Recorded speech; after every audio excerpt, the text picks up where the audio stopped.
Today I've had I'm sorry, not today.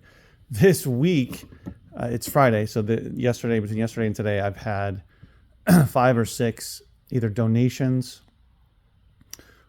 trades, or buys. Very thankful for it.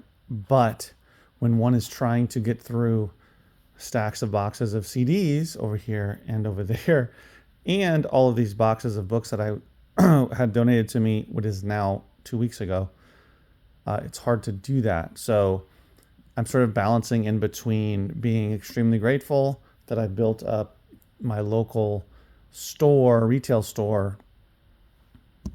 Here it is, my store, one of them, the first one, my book and media store, that I've built it up to where I get a steady flow of people coming in, donating, looking for trades, or looking to sell me stuff, books and media. So I'm glad that in the last 4.5 years I've built that. But and that's really what I want, is to hopefully get to the point to where that's steady. But I have yet to get to that point. While lately it's been busy, we will see if it's consistent every single week.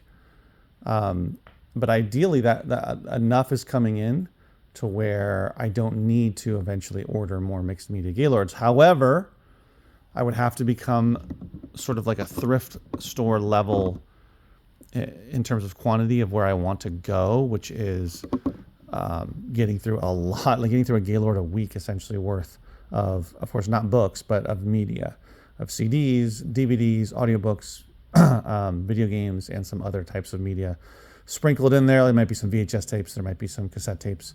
There might be some random laser discs. There might even be some vinyl records, but that is where I'm headed. I know I've been talking about that a lot because I'm trying to get to that point, but I am not able to get through all of these pallets.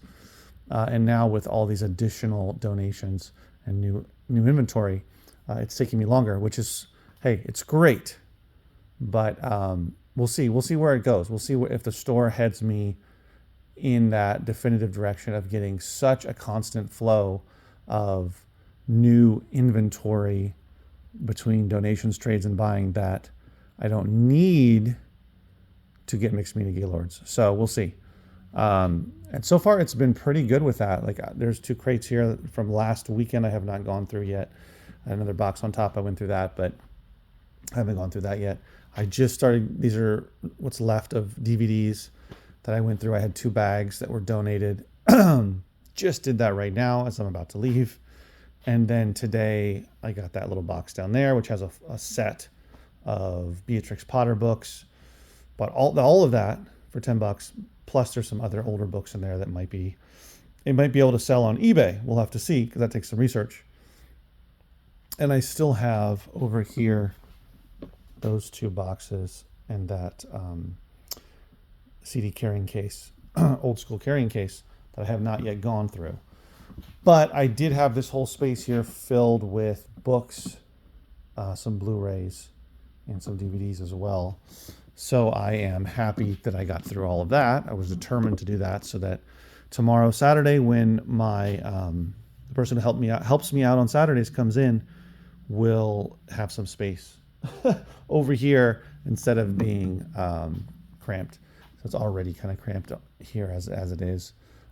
So that's kind of where I am. That's what's been going on lately, the last few weeks. And I don't know if that's going to continue at the same level. I also had somebody call me yesterday saying, "Oh, I know you guys, I've been to your place and you sell records. Do you buy records? I'm looking to liquidate my collection." I said, "Yes, bring it in." He said he would come in today. He did not. There was someone else a week ago who said they were going to send me photos. They never did. So there's a lot of people that say they're going to bring me more inventory, but do not. And one of the big reasons why I want to get through through those last 2 pallets or Gaylords of CDs and that stack is not only, of course, finding valuable stuff, but so that I can finally get rid of all these stacks of CDs there, here, over there, And that is all back stock for the store, so I'm not getting rid of that online. But just get rid of all that so it doesn't feel so cluttered. That's one of the big reasons why, because I don't yet want to start putting on these artist and or group CD lots on eBay yet until I get through all of those pallets, because I know I'll be adding more titles and I want to maximize what I can ask for those CD lots when eventually I do get to that point. So it'll be awesome. I can clear off all that. That's exciting to me. That motivates me. But at the same time, I can't let all the new stuff just pile up. And I still have let that happen just because there's not enough time to get through it all with all of these mostly romance novels that I have yet to go through. And that's just a little bit of it. There's more on the pallets. But yeah, so I try to keep that in mind, that I can't let the new stuff keep stacking up and piling up. I just have to keep nipping it in the bud. And now I have to go through a bunch of random things here, smaller quantities. And also, this is a big one. I'll probably make a separate video definitely about this, is this tub here and that box are full of cassette tapes. This box has the really good stuff. And this one, and I didn't even completely go through it. This one, not as good, but still some decent stuff. And then also about 5-6 albums here as well. One of them being a Fleetwood Mac Rumors album, which is always nice. And then there's a Hall & Oates one, which is cool. But there's some really good cassette tapes. I didn't go through this entire bunch. You can see there's a Stone Temple Pilots. There's 2 Stone Temple Pilots cassette tapes. Those 2 I can sell in a lot together on eBay for likely what I bought all of this for, which wasn't that much. So with a couple of cassette tapes, I should get all my money back and then be in the profit. But that was a nice pickup. Somebody that's just clearing out their house, downsizing, that kind of thing. A lot of that is happening, and I believe it has to do with still being relatively, only being February. New Year's only a month and a half ago, so a lot of people end up doing that, so it's not a surprise. So that's another thing I have to get through before I can start tackling all those romance novels, as well as getting back into the CD Gaylords. So I'm being pretty pretty ruthless about what I'm keeping and not keeping.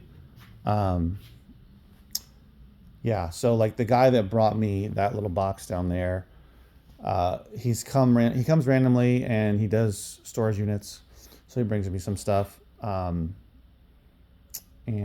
yeah, we'll see what I can do with that set. But when people bring me stuff after I already have a lot, it's hard I have to balance between, I don't need it because I've got so much stuff to go through, but I want to keep a good relationship. I want them to come back when times are slow, which inevitably will probably happen, but I might have to end up ordering pallets of media anyway. But so I just want to keep that relationship going with certain people. There's other people that said they'll be back, who are buying estates and different things like that. They kind of randomly show up. I talked about the guy who came with the records that are still down there. I put a couple out so far, but that's more back stock that I have to go through. So part of the thing, or one of the things to consider if you are a book or media reseller, I know a few people have reached out to me saying that they are in the process of or planning to try a physical location, is that it's a lot of inventory. And I would say the more specialized, the less you have to have out. Like me, I've got lots of records, but it's all different types of genres. The same for CDs, the same for movies and TV shows. And when it comes to books, I got a lot of different ones as well. And this is in a 800 square foot space, and I'm not using all of it, obviously, because I have back here that is not part of the retail. So it's probably more of like, I don't know, 650 square feet or whatever. But I managed to fit a lot of inventory, and that enables me to appeal to a lot of customers. But there's nothing wrong with saying, I'm going to open a bookstore. I'm only going to sell fiction. I'm only going to sell mystery, or I'm only going to sell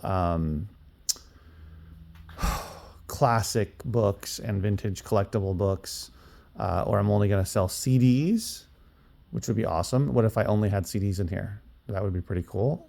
Or if I only had movies and what do you call it? DVDs and Blu-rays and 4K. So, you know, there's nothing wrong with specializing. Just decide what you're going to do. You can start out with specializing in something and then kind of grow from there if you have the space. If you're limited in space, maybe just start with one thing. Like that's what I would say. I started with DVDs and CDs and then grew that more and more and then added records and added books.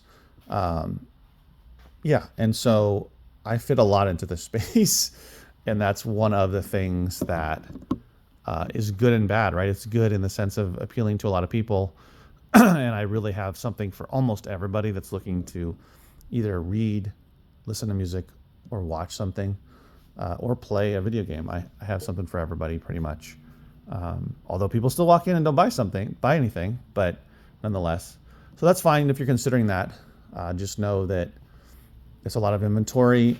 You can limit your inventory by specializing and curating it, saying, yeah, I'm only going to have horror movies, or I'm only going to have, you know, classic rock CDs or 1970s and 80s vinyl records. You know, I know there's a store kind of close to me that does mostly punk rock records and some other related types of genres. So that's fine. You can do that too, and you can have a following. There's enough people that will, you know, listen to a certain type of music or read certain types of books that it would work. So kind of a two-pronged video here about all the inventory and talking to all of you who are considering it. All right, guys, thanks for watching. I'll see you in the next video. Take care.